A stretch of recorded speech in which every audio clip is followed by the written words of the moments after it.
2025ರಲ್ಲಿ hybrid ಮಾದರಿಯಲ್ಲಿ ನಡೆಯಲಿರುವ champions trophy ವೇಳಾಪಟ್ಟಿಯನ್ನು ಐಸಿಸಿ ಇಂದು ಬಿಡುಗಡೆ ಮಾಡಿದೆ.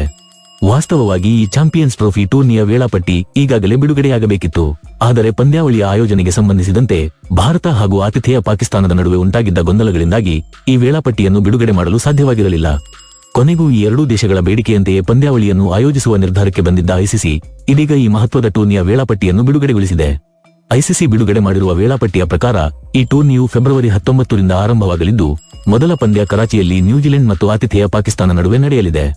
ಮಾರ್ಚ್ 9ರಂದು ಫೈನಲ್ ನಡೆಯಲಿದೆ. ಟೀಂ ಇಂಡಿಯಾ ತನ್ನ ಎಲ್ಲಾ ಪಂದ್ಯಗಳನ್ನು ದುಬೈನಲ್ಲಿ ಆಡಲಿದೆ. ಇದಲ್ಲದೆ ಇಡೀ ಟೂರ್ನಿಯ ಹೈವೋಲ್ಟೇಜ್ ಕದನವಾದ ಭಾರತ ಮತ್ತು ಪಾಕಿಸ್ತಾನ ನಡುವಿನ ಪಂದ್ಯವು ದುಬೈನಲ್ಲಿ ಫೆಬ್ರವರಿ 23ರಂದು ನಡೆಯಲಿದೆ. ಗಮನಿಸಬೇಕಾದ ಪ್ರಮುಖ ಅಂಶಗಳು: ಚಾಂಪಿಯನ್ಸ್ ಟ್ರೋಫಿಯಲ್ಲಿ ಆಡುವ 8 ತಂಡಗಳನ್ನು 2 ಗುಂಪುಗಳಾಗಿ ವಿಂಗಡಿಸಲಾಗಿದೆ.